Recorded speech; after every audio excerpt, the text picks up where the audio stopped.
But again, a lot of these things, these people have names and addresses. I think there were just articles over the weekend of people going to some of the banksters' houses and protesting. Yes.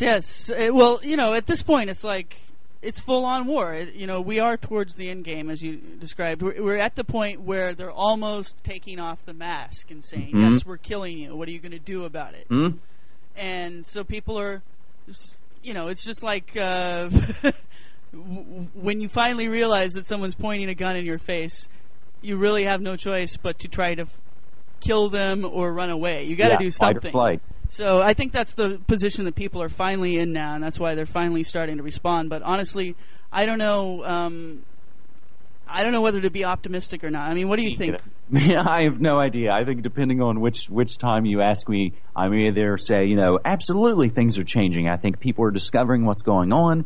You have people protesting the banks. You have people kind of trying to take things, more into their own hands and into their community's hands. But if you ask me the next day, I'm going to say, oh, we're screwed. It's too far gone.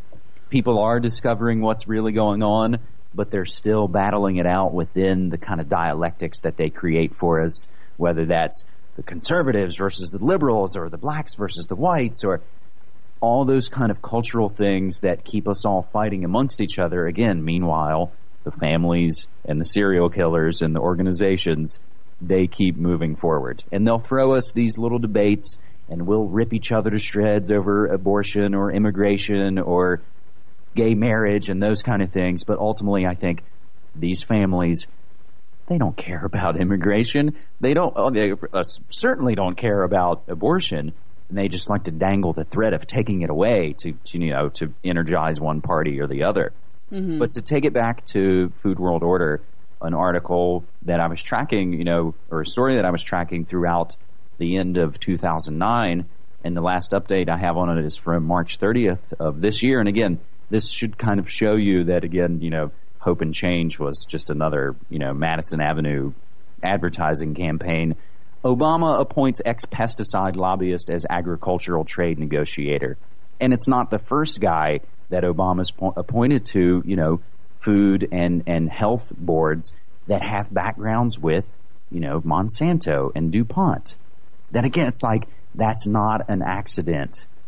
Well, didn't Rumsfeld used to run Monsanto, and I believe he was actually had a hand in their promotion of aspartame and actually twisting arms with the FDA to get it approved. I don't know that it's Monsanto, but yeah, he was involved in a different company, and maybe Monsanto does play into it later. But yeah, some folks have joked about Rumsfeld. It's like, man, he's like the devil at every sort of evil point. It's like, boom, there he is. There he is at aspartame. Boom, there he is at 9/11. Boom, there he is at the war. Yeah, aspartame, he basically was able to twist arms because, again, these guys have been around through administration after administration. They may recede into the background for 4 or 8 years, but that's just them going back to their corporation. And then when the time's right, they'll move back into some administration position. So to see Obama appointing, Michael Taylor, who's the head of a food safety group, and he's ex-Monsanto vice president, or one of the vice presidents. And this new guy is the guy I was just referencing. His name is Islam Siddiqui, an ex-pesticide lobbyist connected to DuPont and Dow and Monsanto, again, to mention some of the family names. Mm-hmm.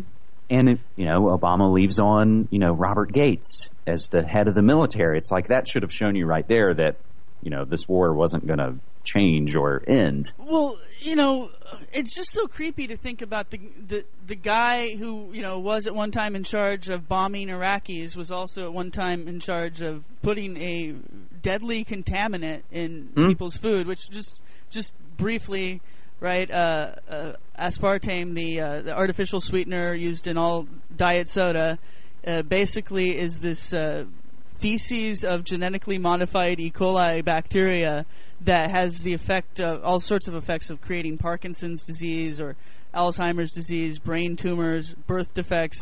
It eats holes in your brain, I think. Another thing I read was actually that some doctors will warn pregnant women not to drink it because it can cause your body to treat the fetus as though it was a foreign body and reject it. So, anyway, it's just, obvious that, okay, the war is not just on the Iraqis, the war is on us, everyone. Exactly. And that's something I do talk about a lot on Media Monarchy, that it's like, whichever it is, whatever the new thing is, whether that's we're going to target, illegals, or we're looking for the terrorist, they always set it up and sell it as though it's for those other people. But ultimately, through the weeks and months and years, you discover and you see them wheel it around and realize that it was always meant for us and everybody.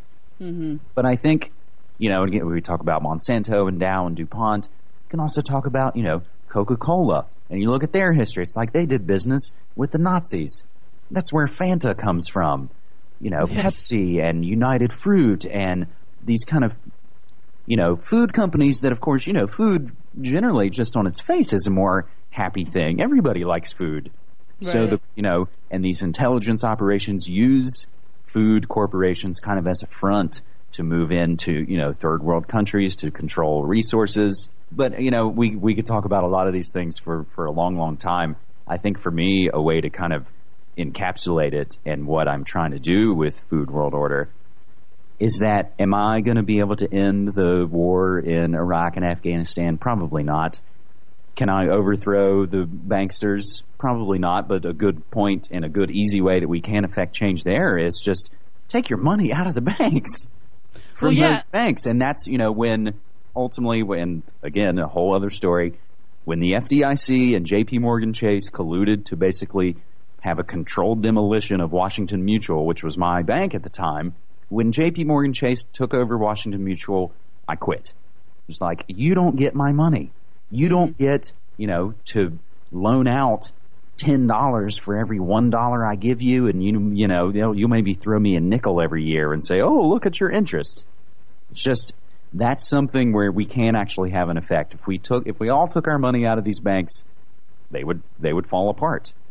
Well, and the same thing I think with food is on a certain level, and hopefully this is only becoming more so. But again, we're kind of lucky being in a place like Portland, Oregon, that you can decide what goes down your gullet. Okay, that's it for this edition of The Invisible